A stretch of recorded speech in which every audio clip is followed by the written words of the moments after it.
इस कार्यक्रम के पुण्यार्चक हैं महाश्रमण युग शिरोमणि 108 आचार्य श्री विद्यासागर जी महाराज की प्रेरणा से पुण्यार्चक परिवार श्री शांति प्रकाश, श्रीमती बीना बड़जात्या, श्री सुरेश कुमार, श्रीमती तारा बड़जात्या, श्री पीयूष, श्रीमती पल्विका बड़जात्या, श्री सिद्धार्थ, श्रीमती मीनू बड़जात्या, श्री आतिश, श्रीमती चांदनी बड़जात्या, आयुष, निलय, सिद्धि एवं समस्त बड़जात्या परिवार अहमदाबाद।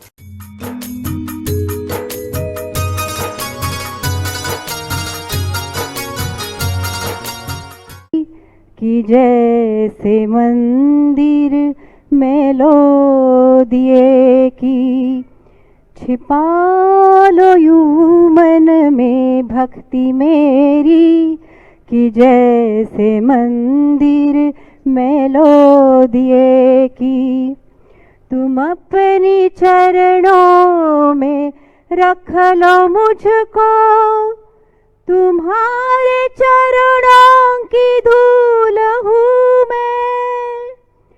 मैं सिर झुकाए खड़ी हूँ भगवन, मैं सिर झुकाए खड़ी हूँ गुरुवर, कि जैसे मंदिर में लो दिए की।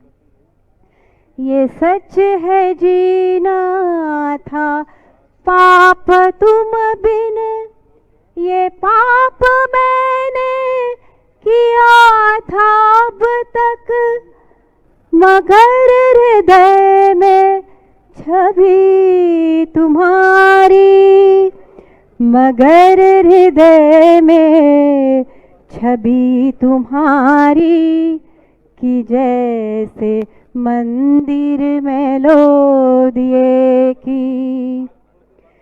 तुम ही हो सब कुछ गुरु हमारे, तुम्हारे दर्शन बिन जग है सूना, हमारी भक्ति स्वीकार करना, हमारी भक्ति स्वीकार करना, कि जैसे मंदिर में लो दिए की।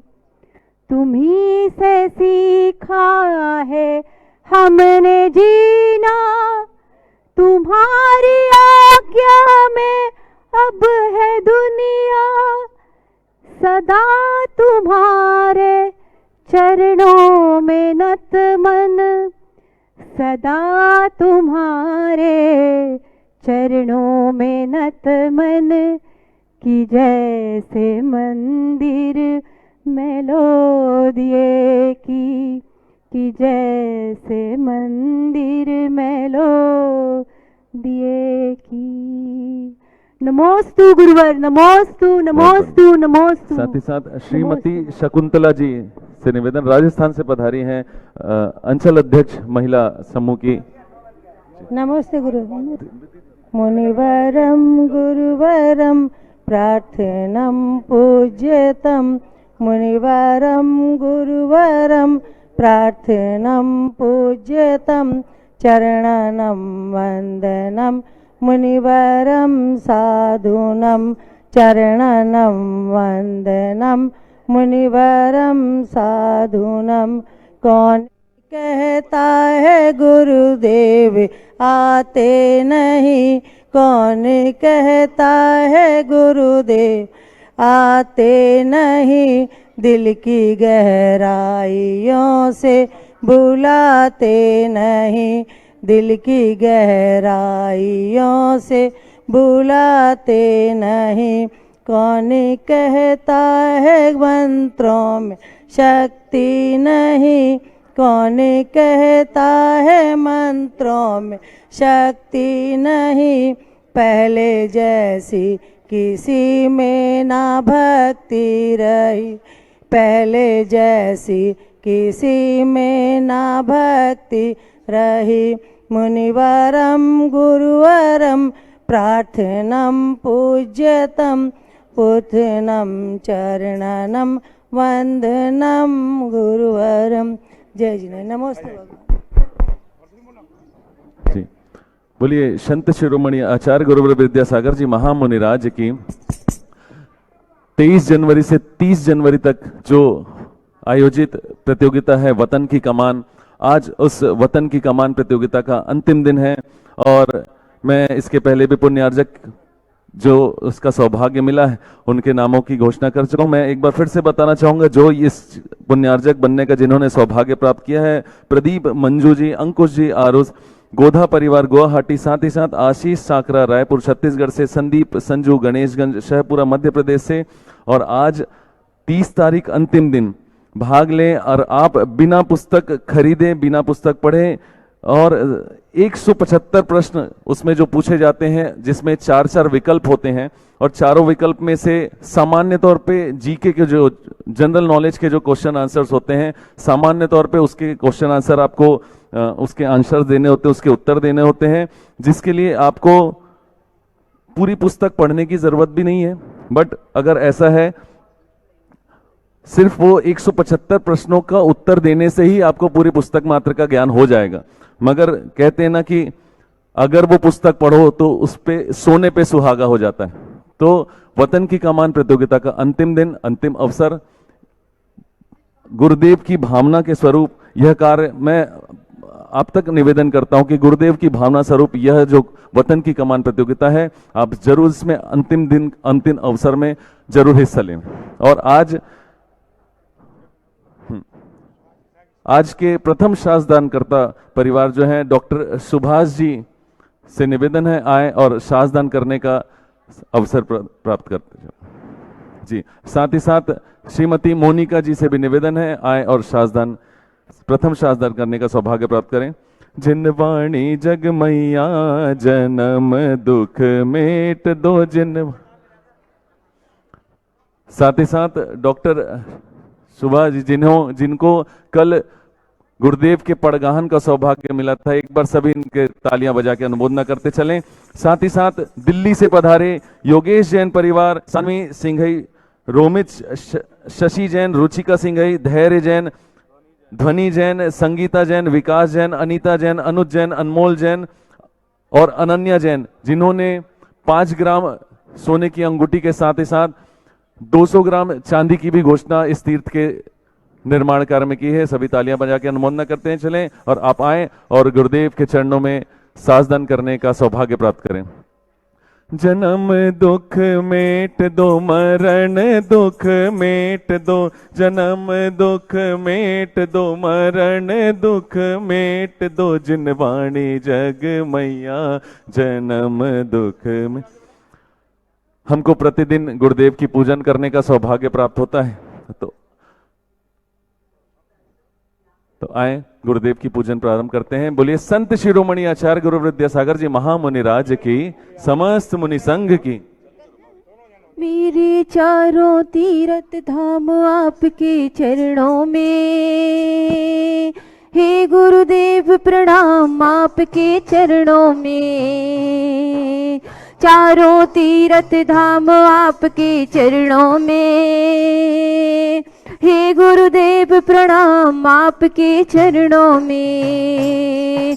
आचार्य श्री जी के चरणों में हम झुका रहे अपना माथा, जिनके जीवन की हर चर्या बन पड़ी स्वयं ही नवगाथा। जय नागम का वह सुधा कलश जो बिखराते हैं गली गल, जिनके दर्शन को पाकर के खिलती मुरझाई हृदय कली। ओम रूमस्तोत्तर सदाचार्य आचार्य गुरु विद्यासागर जी महामुनिंद्र अत्र अवतर अवतर संभो सट आवानम। जय हो जय हो जय हो। अत्र तिष्ठ तिष्ठ हठ स्थापनम। जय हो जय हो। अत्र मम सन्नितो भव भव वशत सन्निधि करणम।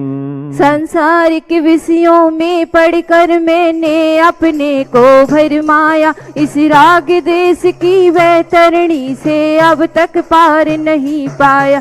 तब विद्या सिंधु कण से भव काल धोने आया हूँ, आना जाना मिट जाए मेरा यह बंद काटने आया हूँ। ओम ह्रीम श्री अष्टोत्तर सदाचार्य आचार्य गुरु विद्यासागर जी महामुनिंद्र जम जरा मृत्यु विनाशाय जलम निर्पामति।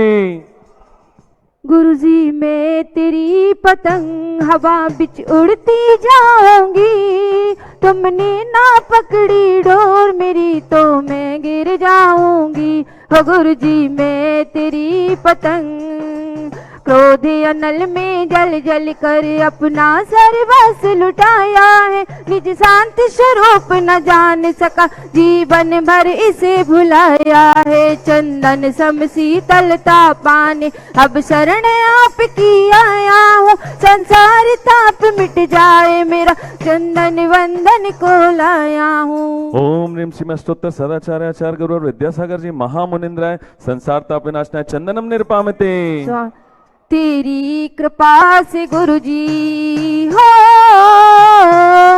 तेरी कृपा से गुरुजी प्रभु से मिल जाऊंगी, तुमने ना पकड़ी डोर मेरी तो मैं गिर जाऊंगी। जड़ को ना मैंने जड़ समझा, नहीं अक्षय निधि को पहचाना, अपने तो केवल सपने थे ब्रह्म और जगत का भटकाना। चरणों में अर्पित अक्षत है, अक्षय पद मुझको मिल जावे, तब ज्ञानी अरुण की किरणों से यह हृदय कमल भी खिल जावे। ओम ह्रीं श्रीम अष्टोत्तर सदाचार्य आचार्य गुरु विद्यासागर जी महामुनिंद्राय अक्षय पद प्राप्त अक्षय अक्षताम निरपामति।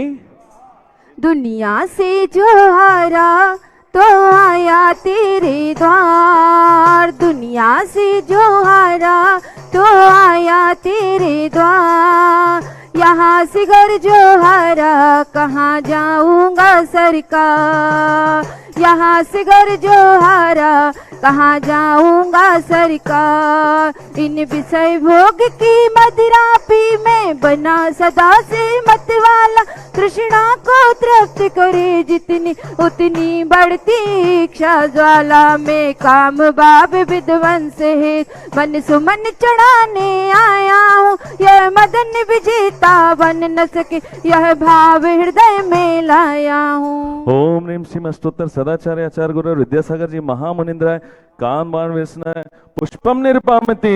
इन सुधा रोग की व्यथा कथा भव भव में कहता आया हूँ, अति भक्ष अभक्ष बके फिर भी मन तृप्ति नहीं कर पाया हूँ। नैवेद्य समर्पित करके मैं तृष्णा की भूख मिटाऊंगा, अब और अधिक ना भटक सकूं यह अंतर्बाधि जलाऊंगा। ओम ह्रीं श्रीम अष्टोत्तर सदाचार्य आचार्य गुरु विद्यासागर जी महामुनिंद्राय क्षुधा रोग विनाशनाय नैवेद्यम निरपामति। मेरी श्रद्धा मेरी भक्ति मेरे गुरुवर हो, मेरी श्रद्धा मेरी भक्ति मेरे गुरुवर हो, मेरे चारों धाम के तीर्थ विद्यासागर हो। मेरी श्रद्धा मेरी भक्ति मेरे गुरुवर हो, मेरे चारों धाम के तीर्थ विद्यासागर हो।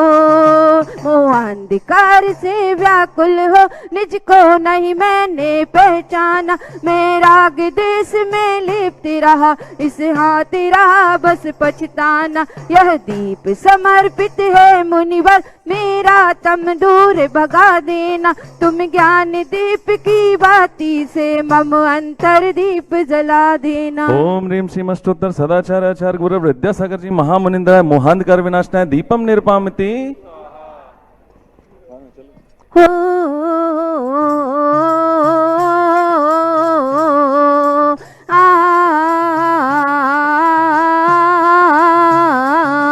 इन अशुभ कर्म ने घेरा है मैंने अब तक यह माना था, बस पाप कर्म तज पुण्य कर्म को चाह रहा अपना नाता। शुभ अशुभ कर्म सब रिपुदल है मैंने जलाने आया हूँ, इसलिए गुरु के चरणों में अब धूप चढ़ाने आया हूँ। ओम ह्रीं श्रीम अष्टोत्तर सदाचार्य आचार्य गुरु विद्यासागर जी महामुनिंद्राय अष्टकर्म दहनाय धूपम निरपामते।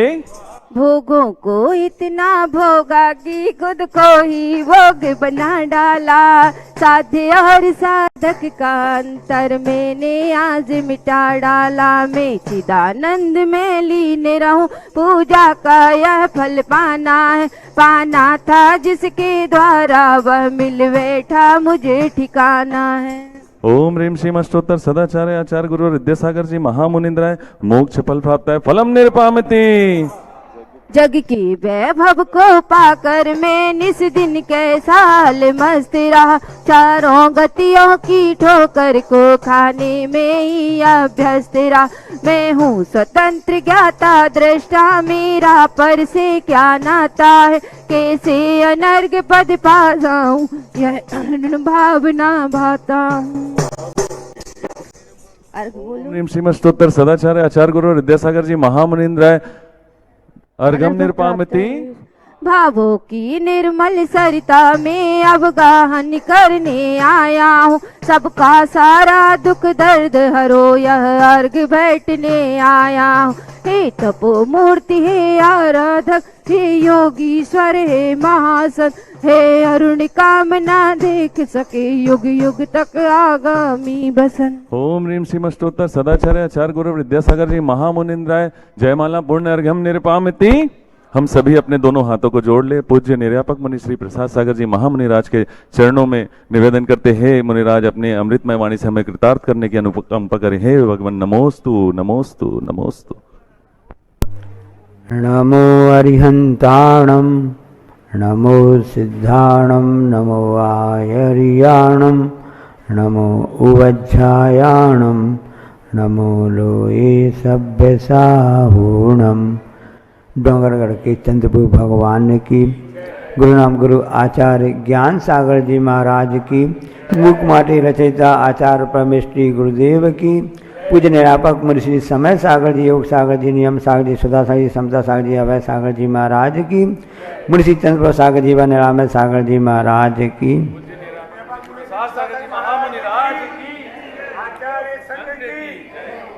यह जीव इस संसार में, इस संसार समुद्र में अपने अज्ञान के कारण से, ज्ञान से नहीं, अज्ञान और विभ्रम के कारण से किस प्रकार से राग द्वेष की जैसे रस्सी होती है, आगे बताएंगे, ऐसी मथाने की रस्सी के बीच में पिस रहा है और इसमें इस तरह से घूम रहा है। आचार्य जी ने इसके लिए 4 पंक्तियां लिखी हैं, वो हम आपको बताते हैं। दधि मंथन के काल मथानी, मंथन भाजन में भ्रमती, कभी इधर तो कभी उधर जो क्षण भर भी वह न थमती। राग द्वेष की लंबी लंबी डोरी से यह बंधा हुआ, ज्ञान बिना त्यों भव में भ्रमता, रुदन करे गला रुधा हुआ। जिस प्रकार मथानी का गला बंधा रहता है रस्सी के द्वारा, जब उस मथानी को उस दही की उस हंडी में रख देते हैं तो वह घूमती रहती है, तो कभी यहाँ घूमती है कभी वहाँ घूमती है और उसका गला रुंधा हुआ रहता है। बस यही स्थिति मथानी जैसी इस जीव की है। जब भी आप मथानी से दही मथो, अब आजकल वो समय तो चला गया है, इसकी बात सुनो तो अपने आप को ये मानो कि भगवान मैं इस दोनों रस्सी से बंधा हूँ, ये मथानी कोई दूसरा नहीं है, मैं स्वयं हूँ, मेरी इस मथानी जैसी है। इस राग देश की रस्सी से वह घूम रही है। किस कारण से घूम रही है? अज्ञानता से वह घूम रही है। अब राग देश किस चिड़िया का नाम है? तो क्रोध मान माया लोभ, जो इस अज्ञानता जो हमारे अंदर बैठा हुआ है वही है। तो क्रोध कैसा है और मान कैसा है? ये द्वेष के प्रतीक हैं। किसके प्रतीक हैं? द्वेष के, विरोध के प्रतीक हैं। इसलिए इनका तो क्षय हो जाता है। कहाँ तो हो जाता है? पहले चले जाते हैं। लेकिन जो मान कसाय, जो माया कसाय है और लोभ कसाय है, तो इनका क्षय तो आखिरी में 9वें गुणस्थान में होता है। और लोभ सूच सांपड़ा जिसको कहते हैं ना 10वें स्थान में, वहाँ जाकर लोभ समाप्त होता है। तो इस तरह से इनका ऐसा क्षय होता है। अभी तो अपना गुण पता ही नहीं है। हमें इतना सबको आस्था श्रद्धा है कि हम देव साहिब गुरु की शरण में आ गए हैं, तो हमारा कम से कम 64 गुण स्थान तो है ही है। हमें संवेग है, प्रसम है, आस्तिक्य है, ऐसे भाव हमारे हृदय में आ रहे हैं, इतना तो निर्णय हो गया कि हमारे भी चौथे ही गुण स्थान है, या हमने व्रत ले ली तो 5वां गुण स्थान है, और मुनि पद को धारण कर लिया तो हिसाब से हम 6वां गुण स्थान है।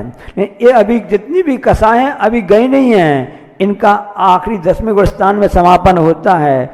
जो भी परेशानी होती हो, चाहे आर्थिक परेशानी हो, सामाजिक परेशानी हो, मंदिर के कार्य भी हों, और किसी का स्वास्थ्य खराब हो, कोई बड़े बड़े रोग भी किसी को हो जाते हैं, अचानक कि आपका नाम लेते हैं, आपसे आशीर्वाद लेके जाते हैं, तो हमारा काम सब सफल हो जाता है, हमको उसमें सफलता मिल जाती है, वह रोग आदि परेशानी विपत्ति सब दूर हो जाती हैं।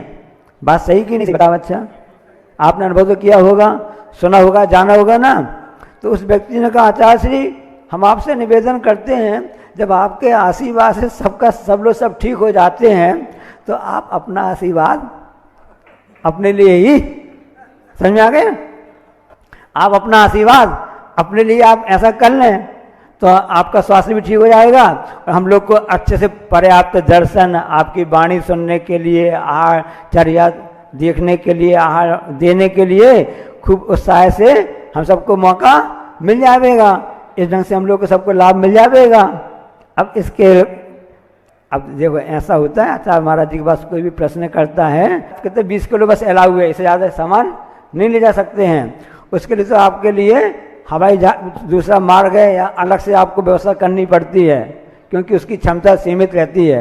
अब इतनी बड़ी सेना जाना है वहाँ पर, और सब कुछ वहाँ से उस पार जाना है, इतना लंबा सफ़र तय करना है भारत से श्रीलंका। अब कौन सी श्रीलंका ही नहीं मालूम, अभी जानते हैं कि वह रावण जो था सोने की नगरी श्रीलंका में रहता था, वहाँ पर सीता को लेकर के चला गया था। सब लोग आपने कथानक सुना भी होगा, कल आचार्य ने बात कही। और जैसे ही रामचंद्र जी उस पत्थर को लगाते थे तो पत्थर तैरता था क्या? नहीं, डूब जाता था। बस उसी तरह से है कि आप लोग जो कह रहे हो कि इस ढंग से होता है, इसलिए अपन लोग पढ़ते हैं ना उसमें ना, क्योंकि साधु संत जो होते हैं वो स्व के लिए नहीं जीते हैं, परमार्थ के लिए जीते हैं। पर का कल्याण कैसे हो, पर का हित कैसे हो, हर जीव कैसे सुखी हो, यह भावना रात दिन भाते रहते हैं। इस संत की पहचान होती है, ये महापुरुषों की पहचान होती है। तो मेरी भावना अपन पढ़ते भी रहते हैं ना कि स्वार्थ त्याग की कठिन तपस्या, बिना खेद जो करते हैं, ऐसे ज्ञानी साधु जगत के दुख समूह को हरते हैं। तो अपने गुरुदेव आचार्य परमेष्ठी भी हैं, उपाध्याय परमेष्ठी भी हैं, और साधु परमेष्ठी भी हैं। तो ऐसे गुरु महाराज जी अपने स्व के लिए कुछ भी नहीं कर रहे हैं, वो सब कुछ कर सकते हैं। तो उस व्यक्ति को समाधान हो गया कि हाँ महाराज जी, हमने सुना तो था कि ऐसा रामचंद्र जी के हाथ से पत्थर छूटता था, वो डूब जाता था। तो अपनी वस्तु खुद अपने उपयोग नहीं करते हैं। आपने देखा होगा उस समय संत कुमार चक्रवर्ती की आपको घटना बता रहे हैं। कामदेव जैसे थे, जैसी दीक्षा ली, पूरे शरीर में कोढ़ हो गया। ऐसे हृदय मुनि महाराज जी होते हैं, उनको तकलीफ सबको स्वाध्याय होता है कि वो उनको रिद्धि इतनी प्राप्त होती है कि इतना सा रिद्धि का उन्होंने उपयोग किया, सबको स्वयं को ठीक कर सकते हैं। लेकिन अपने लिए कभी नहीं जीते हैं, साधु तो पर के लिए जीते हैं। ऐसे संत होते हैं, उनके लिए पंच इंद्रिय रोध कहा गया है। 5 इंद्रिय का वह करते हैं। वह कैसे करते हैं? वह अपनी आत्मा की अनुभूति के द्वारा अपनी आत्मा का स्पर्शन करते हैं। उनके शरीर के स्पर्शन से कोई मतलब लेना देना नहीं होता है। ठंडा है, गर्म है, रूखा है, चिकना है, कड़ा है, भारी है, इनसे मतलब उनको कुछ भी नहीं रहता है। ये तो इसी प्रकार से जिनको अपनी आत्मा में रस आ रहा हो, वो खट्टा मीठा चरपरा इन रसों में क्यों उलझेगा? जिन अपनी आत्मा की अनुभूति के द्वारा इन रसों को प्राप्त कर रहा, वह साधु, वह आचार्य परमेष्ठी गुरुदेव, उनके बाहर रसों में आनंद नहीं आता है। उन्होंने अपने रसन इंद्रिय की विजय करने का पुरुषार्थ उनका शुरू से चलता आ रहा है। जब घ्राण इंद्रिय की बात आती है तो उन्होंने उस आत्मा रूपी सुगंध को प्राप्त कर लिया है। अभी संसार की सुगंध दुर्गंध कोई मायने नहीं रखती हैं, इन सबसे ऊपर उठ करके जीते हैं। ऐसे साधु संत आचार्य परमेष्ठी होते हैं। और जब चक्षुंद्रिय की बात आती है कि उन्होंने तो अपने उस आत्मा के रंग में रह गए ना, कैसे ना, होली में आप लोग पढ़ते रहते हैं ना कि होली खेले महाराज अकेले वन में। वन में किससे होली खेलेंगे? अपने स्वरूप को देखते हैं, अपने आत्म स्वरूप को देखते हैं, ऐसे वह होली खेलते रहते हैं। अब उनको अपनी आत्मा के अलावा दूसरा कोई रंग दिखता नहीं है।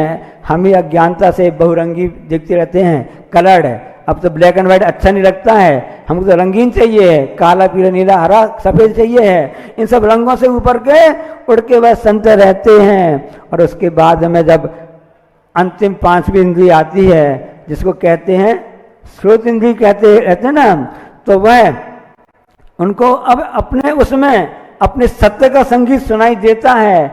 उस आत्मा में अपनी अनुभूति का रंग, उसका स्वर सुनाई देता है। अब उनको सारे गामा पाधानी सा इस सांस सुनने कोई आवश्यकता नहीं रहती है, उनसे ऊपर उड़कर जीते हैं। इस संत का प्रभाव होता है। इसलिए संत रागद्वेष निवृत्ति कहा गया है, उसकी निवृत्ति के लिए करते रहते हैं। इसलिए हम सबके लिए प्रवचन करते उपदेश देते हैं कि इनसे आप बचो, क्योंकि हम अज्ञानता से यह काम कर रहे हैं। हम कुछ शिक्षा, हमको पता नहीं कि हम क्या कर सकते हैं। इसलिए आचार्य जी ने शिक्षा की एक विशेष पंक्ति आचार्य जी ने कहा था कि एक शिक्षा की देवी, कैसी शिक्षा की देवी है? जो जगदम्बा है, शारदा है, सरस्वती है। उसके लिए एक महान दार्शनिक व्यक्ति ने, काका कालिकर ने कितनी सी बात लिखी है कि मैं सत्ता की दासी नहीं हूं। शिक्षा की देवी क्या कह रही है? जो हमारे अज्ञान को दूर करने में सहायक होती है। इस शिक्षा की देवी, जिसको आचार्य जी ने कई बार पढ़ा, आप हम सबके लिए बताया किया, उस बात को आपको दोहरा रहा हूं कि वह शिक्षा की देवी क्या कहती है कि मैं सत्ता की दासी नहीं हूं और न मैं अर्थशास्त्र की बांधी हूं। मुझको पैसे से लेना देना नहीं है। और न तो धर्म का पुनर्आगमन हूं। जहां धर्म का पुनर्आगमन होता है, मैं वह ऐसी शिक्षा की देवी हूं। और मैं मनुष्य की बुद्धि, हृदय, सब इंद्रियों की स्वामिनी हूं। क्योंकि जो साधु होते हैं, संत होते हैं, राजदेश की निवृत्ति के लिए पुरुषार्थ करते रहते हैं, वो अपने पंच इंद्रिय विजेता कहलाते, अपने पांच इंद्रियों के निरोध करने में हमेशा लगे रहते हैं। क्योंकि वो जानते हैं कि जो शिक्षा ज्ञान होता है, उसके दोनों हाथ कौन से होते हैं? उसके दोनों हाथ होते हैं कला और कारीगरी। और उसके चरण कौन से होते हैं? मानव शास्त्र और समाज शास्त्र है। क्योंकि शिक्षा के माध्यम से ही इस मानव की उन्नति होती है, समाज की व्यवस्था होती है। जहाँ पर व्यक्ति स्वस्थ रहता है, अपने आप समाज स्वस्थ रहेगा। जब समाज स्वस्थ रहेगा तो हमारा देश और वतन भी स्वस्थ रहेगा। और शिक्षक देवी क्या बताती है? तर्क और निरीक्षण मेरी दो आंखें हैं, इतिहास मेरे कान हैं। इस शिक्षा की देवी जगदम्बा ऐसी मैं हूँ। और मेरा सांस कैसा है? स्वतंत्र है। मैं स्वतंत्र हूँ, किसी से पराधीन नहीं हूँ। क्योंकि आत्मा अपने आप में स्वतंत्र है, लेकिन कर्मों के अधीन हो गई है, रागद्वेष के अधीन हो गई है। तो ऐसी शिक्षा और ज्ञान के माध्यम से ही मैं उसको प्राप्त करता हूँ। और उसके लिए फेफड़े कौन से बताए हैं? उत्साह, उद्योग। उत्साह मतलब एक जागृति, एक करने की ललक, एक ठान जो लेते, इस साधु जब ठान लेते मुझे ऐसा कार्य करना है, जिसको पंच इंद्रिय निरोध होता है, वही उसको उत्साह रहता है। ऐसा उसके वह होते हैं जिसका व्रत धैर्य है, क्षमता जिसको बोलते हैं ना। साधु की सबसे बड़ी पूंजी कौन सी होती है? क्षमता होती है। ये सब पूंजी तो आपकी नष्ट हो जाएगी, क्षमता पूंजी कभी भी नष्ट नहीं हो सकती है। ऐसा मेरा चैतन्य भाव कौन है? श्रद्धा मेरा चैतन्य भाव है, जिसको आप लोग सम्यक दर्शन कहते हैं। ऐसे वह ज्ञान की देवी जगदम्बा है, वह सरस्वती है, ऐसी वह शारदा शिक्षा की देवी है। और वह देवी अंत में क्या कह रही है कि मेरा उपासक कभी भी किसी भी का मोहताज नहीं होता है और उसकी सभी सर्व कामनाएं पूर्ण होती है। ऐसी मैं जगदम्बा शिक्षा की देवी सरस्वती शारदा हूँ। और वह ज्ञान कैसे प्राप्त होता है? जब राग देश की निवृत्ति होती है तो वह सम्यक दर्शन, सम्यक ज्ञान एक साथ प्रकट होता है। इसलिए आज मैं एक विशेष बताना चाहता हूँ कि आज जिस कार्य के लिए आचार्य महाराज जी ने सबको प्रेरणा दी है, विगत 10 वर्षों से बताया है। सन 2016 में जब भोपाल छात्रों मास चल रहा था तब आचार्य सिंह ने, आपको वीडियो सब मिल जाएगी, देखने को मिल जाएगी कि आचार्य सिंह क्या कह रहे थे कि मैं कहाँ से बोल रहा हूँ, मैं ये बात भारतीय शिक्षा के मूल तत्व से कह रहा हूँ, जिसके लेखक लज्जाराम तोमर हैं। और जब इसके लिए कुछ करना चाहिए, आज के 5 महीने पहले आचार्य सिंह ने कहा था इसमें कुछ कार्य करो, और उसके हिसाब से आगे संयोजना बनी। 1.5-2 महीने से आप बात सुन रहे होंगे, आज उसका अंतिम दिन है। हम ये बताना चाहते हैं कि उसमें 175 प्रश्न इस ढंग से पूछे गए हैं कि आपके पास समय नहीं है पुस्तक पढ़ने का, आपके पास कुछ भी इतनी क्षमता भी नहीं है, आप मोबाइल में अन्य वस्तु देख रहे हो, एक बार आप आचार्य जी के नाम से जो मोबाइल ऐप बना हुआ है विद्यासागर डाट गुरु, उसमें आप जाकर के उसमें आप पढ़ना चालू कर दो। वो 4 प्रश्न भी आप प्रत्येक प्रश्न पढ़ेंगे, 4 प्रश्न से पढ़ेंगे, अपने आप ज्ञान हो जाएगा। आप जैसे पूछा जाता है कि जैन भाइयों का मुख्य लक्षण होता है दिन में रात्रि में भोजन नहीं करना, ये सामान्य बातें होती है ना, तो कोई भी पढ़ के चेक लगा सकता है, समझ सकता है। इसी तरह शिक्षा क्या होती है, ऐसे आपके जनरल नॉलेज जैसे प्रश्न हैं, आप उसको भरेंगे तो आपको बिना पुस्तक पढ़े भी आपको सामान्य ज्ञान हो जाएगी कि शिक्षा की देवी क्या कहलाती है, जो हमारे आगे केवल ज्ञान को प्राप्त कराने में सहायक होगी, राग द्वेष को कम करने में सहायक होगी। तो आप उसको इस ढंग से भी पढ़ना भी चालू कर देंगे, उसका उत्तर लिखना भी चालू कर देंगे, प्रतियोगिता में भाग भी जाएगा। और जो आचार्य श्री की भावना है, इसका हमारा कोई लोभ लालच नहीं इस विषय में, हम ये चाहते हैं कि इसके माध्यम से आप जिन गुरु को गुरु मानते हो, जिन आचार्य प्रश्न आस्था से जुड़े हो, उनकी भावना के रूप आप कार्य करना चाहते हो, तो इससे बढ़ के भावना ये कार्य और कुछ भी नहीं हो सकता है। यह केवल ज्ञान को दिलाने वाला एक ऐसा नींव का पत्थर साबित हो सकता है। इसलिए राग द्वेष की निवृत्ति मुख्य रूप से होती है। उसकी निवृत्ति तो अपने आप को समझो कि हम मथानी के जैसे हैं, संसार में परिभ्रमण कर रहे हैं, इसलिए उससे बचने का प्रयास करें, अपने स्वरूप को समझें, तभी हमारे काम हो सकता है। हमको तो गुरु के चरण मिल गए, देव सदगुरु चरण में अपने पुण्य भाग है, अहो भाग्य हैं। कल हमने जब आचार्य श्री से कहा, आचार्य श्री ये बड़ा अहो भाग्य है कि वृद्धों की सेवा करने का सौभाग्य मिलता है, कई जन्मों का पुण्य होगा तब कई ये हम सौभाग्य हम सबको मिलता है, जो मिलता है। तब आचार्य जी ने कहा कि क्या करें, अशुभ अशुभ ही आ रहा है, जितनी प्रकृतियां हैं सब अशुभ हो रही है। तो हमें महाराज जी ने क्या कहा, चमसा महाराज जी ने, शरीर तो रहता है, तो आचार्य महाराज जी ने कहा आचार्य श्री आपकी यश कीर्ति हो रही है, बहुत शुभ प्रकृति है, आपको शरीर की वेदना रोग लग रहा है ना, तो ये तो अशुभ लग रहा है, इस पर्सन भी अशुभ लग रहा है, इस पर्सन घन। अरे जिन्होंने 5 इंद्रियों का निरोध कर लिया है, अब वो शुभ अशुभ से ऊपर के उठ गए हैं, लेकिन उसका प्रयोग सामने तो आता है। तो महाराज जी ने कहा, चंद्र महाराज जी ने, यश कीर्ति जो होती है शुभ प्रकृति है। हमने कहा आचार्य श्री ये तो दोनों प्रकार से होती हैं, नरकों में तो अशुभ प्रकृति है, इस पर्सन रसन ग्रहण जो 4 प्रकार होती है ना, ये चारों वहां पर अशुभ अशुभ है, और देवों में तो शुभ ही शुभ होती हैं। आचार्य श्री के हाँ 20 प्रकृतियां ऐसी हैं जो शुभ भी होती हैं और अशुभ भी होती हैं। जैसी हमारी धारणा होती है, जैसी हमारी मानसिकता होती है, वैसे ही हमारा काम होता है। ऐसी शिक्षा हम सबको गुरु के मुख से हमको प्राप्त हुई है, उस शिक्षा का हम सदुपयोग करें और अपने राग देश को कम करने का प्रयास करें। और हम जिस तरह से मथानी की तरह मथ रहे हैं, हे भगवान, जो हमारा गला रुंध गया है इन मोह के कारण से, और हम क्रोध मान माया लोभ ऐसे राग देश रूप उसको दूर करने का प्रयास करें। और शिक्षा की देवी के माध्यम से ही, ज्ञान के माध्यम से हमको प्राप्त हो सकता है। हम स्वस्थ रहेंगे, हम तन से स्वस्थ रहें, हम वचन से स्वस्थ रहें, हम मन से स्वस्थ रहें, तो हमारा धन भी स्वस्थ रहेगा, तो हमारा यह वन जंगल भी स्वस्थ रहेगा, और हमारा वतन भी स्वस्थ रहेगा, तो हमारा चेतन भी स्वस्थ रहेगा। इसलिए वतन के स्वस्थ की कामना करते हुए अपने चेतन को स्वस्थ रखें, इसी मंगल भावना के साथ में बोलिए अहिंसा परमो।